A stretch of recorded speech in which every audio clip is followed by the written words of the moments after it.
I don't think zombies get the hype for what they really are.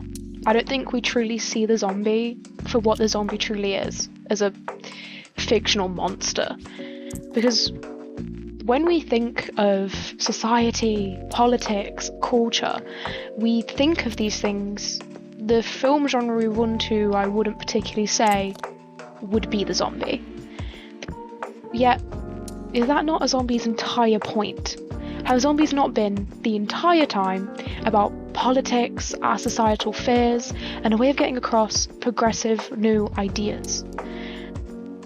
What do zombies tell us about ourselves? The concept of zombies has existed for generations, through hundreds of cultures and stories and people for years and years. The idea of the undead walking the earth has been ever present and a consistent fear among people, despite whatever it may represent. However, the first modern idea of the zombie gained traction in Haiti. Dr. Daniel Tilsley is an expert in 1950s, 1960s American sci-fi horror films and the context regarding them. He also really loves zombie films, which I would say is a qualification enough. The first zombie in fiction, he says, was a racist book written by Americans due to hatred for Haiti being the first black republic, he explains. They used voodoo to scare, saying they were turning their women into slaves. Now, the original idea from Haiti of what a zombie was and was supposed to be was their own idea and the fear of being a slave. Being turned into something that, even after death, could not break free from a master or something else. So the first ideation of a zombie wasn't, oh no, I got bit by a walking dead creature, I'm going to turn into a zombie and eat brains.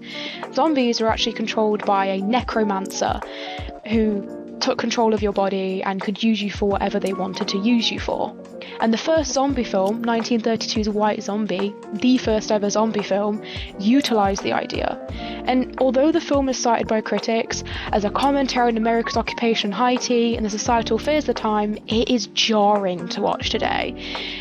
Immediate, with a very uncritical view on slavery, and the plantation system, and treating voodoo, a melting pot of Africans' religion mixed with heavy dose of Catholicism, as a malign black magic, with the emphasis on black magic. Every zombie in that movie was a black person, and outrage is only ever really spouted out when the white lady is turned into a zombie. You know, that's when we really need to care. That's when things get scary. These were the scary Caribbean other. The very name White Zombie suggested, oh no, they've got one of us now.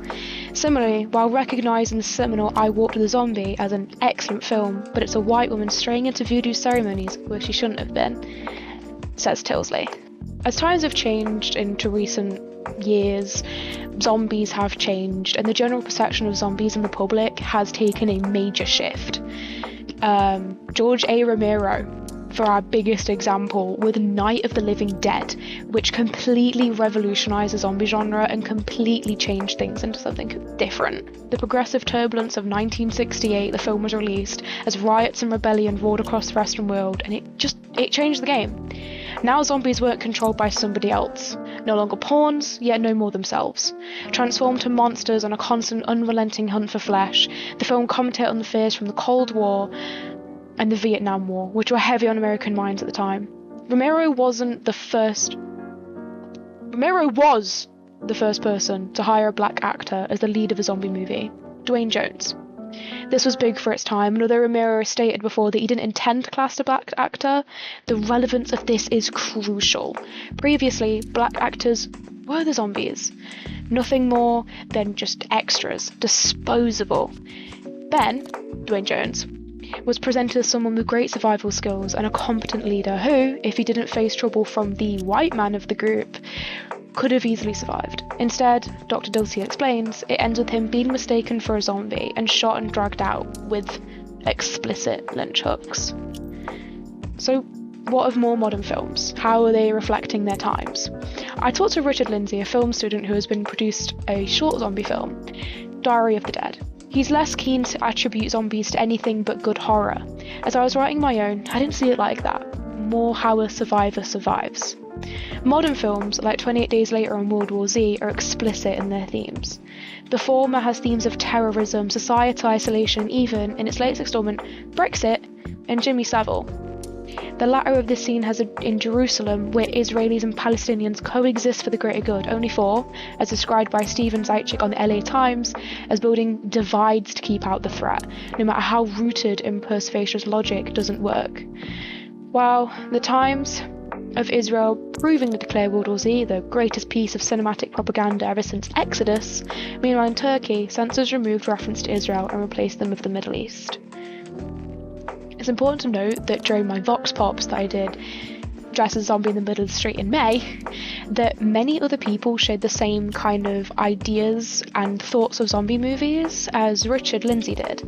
I spoke to 6 people, and all 6 of those people never mentioned the political aspects of a zombie movie, and that was something that they looked to a zombie movie for social commentary or to unpack a societal trauma that we may be living or have lived. Most people just really care about it for human conflict, small human conflict, and just thinking about zombies. It was less so of that people really saw that part of zombies, that people saw that social aspect to them, that there is more that meets the eye, which is why I think this is an important video. But say, Dr. Tilsley explains the next surge of zombie films could well be a delayed response to the global anxiety that was the COVID pandemic and a subsequent of lockdowns. When World War I happened, it took years to make a major piece of culture, all quiet on the Western Front, to process that trauma. So we're probably going to see that trauma be processed when we are, as a culture, ready, with a big COVID zombie movie, as Night of the Living Dead was a race in Vietnam, Dawn of the Dead, the opening up of mass capitalism, 28 Days Later, domestic terrorism, 9/11, the COVID zombie film could be the next stage.